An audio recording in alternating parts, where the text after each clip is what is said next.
Well, hi there. Happy Tuesday. And happy Pan Am/Para-Pan Am Day! Yes. That's what this day, July 10th, in this incredible city of ours, Toronto, has been dubbed. And as you may know, strictly speaking, today marks exactly 3 years until Toronto's Pan Am Games open in the summer of 2015.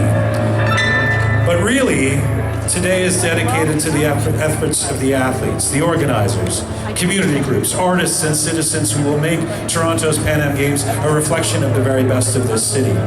When we eventually look back on the success of the Toronto Games, it will be thanks to the people of this city, and of course to the verve of its visitors. And sure, those are pretty clear ingredients for success, but it's also just how this city's been operating lately, and I'm not talking about City Hall, but on the streets, in its vivid patchwork of neighborhoods, people by citizens of the world, the collision of cultures that makes this place a blueprint for a future city that will be replicated around the globe. Nowhere is as culturally diverse as Toronto. Nowhere. And nobody does it better. Look, Toronto is no longer just a world-class city as we tried so hard for it to be for so long. It's actually something much more beautiful. It's a global city with increasing self-confidence and a nearly mystical harmony. You see, in Toronto, for the most part, regardless of what sensationalistic headlines may sometimes say, the caring citizens here have elevated harmonious living to a fine art. It's done in many ways, raising the bar, but the pride and the responsibility comes from who the people of this city really are. And artistically, things have grown to a level close to burgeoning. This city is exploding with culture and has become one of the creative epicenters of the world. Don't take my word for it. Take a good look at what comes out of Toronto. From one of the most influential film festivals in the world, say, in TIFF, to the Inside Out Festival, to the groundbreaking Hot Dogs Festival. Filmmakers know audiences here are fertile ground. Our institutions are on par with the world's great arts hubs, from the Four Seasons Center, home to the Canadian Opera Company and the National Ballet, to the AGO and the ROM, Artscapes projects for creativity and community, Harbourfront Center, the Power Plant, the pristine and magically organic acoustics of Massey Hall, Roy Thompson Hall, and the beautiful new Kerner Hall at the Conservatory. And the celebratory festivals, there's nearly one a week all year long, from Luminato to Nuit Blanche, the amazing Pride LGBTQ Fest that drew hundreds of thousands to the streets a couple of weekends ago, to the imminent Caribbean Carnival that is always an international destination, don't you know? There's more groundbreaking theater than you could ever see, from Fringe to Factory, Soul Paper to Tarragon, Cannes Stage to Summerworks, from Buddies to Shakespeare in Hyde Park, and new companies putting stakes down here too.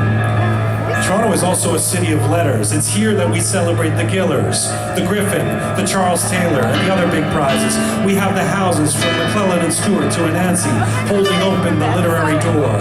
From Coach House to Insomniac and many, many more. From the open mic poetry to Word on the Street to the International Festival of Authors, the act of writing is something to be witnessed here.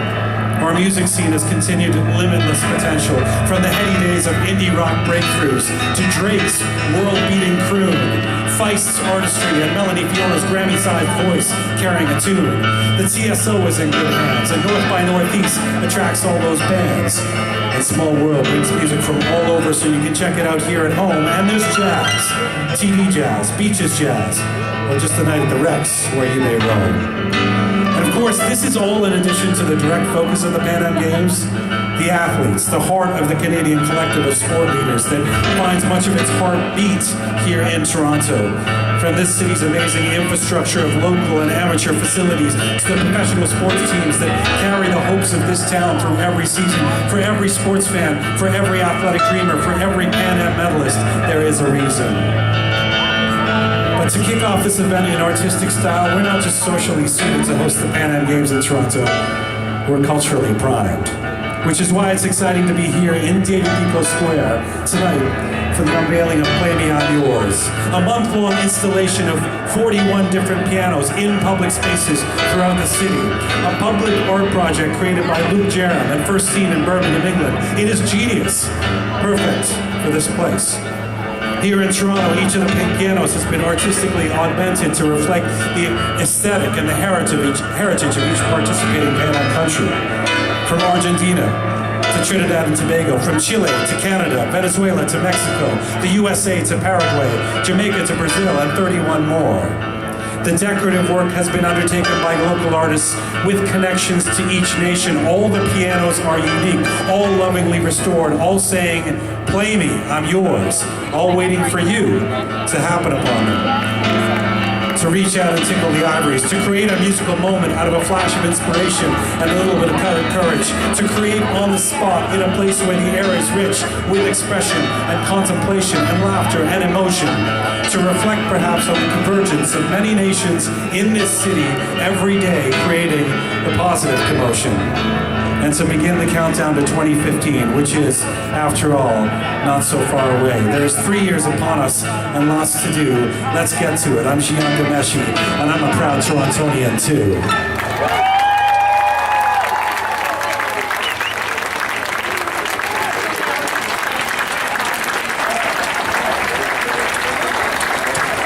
Thank you very much. Very kind. Well,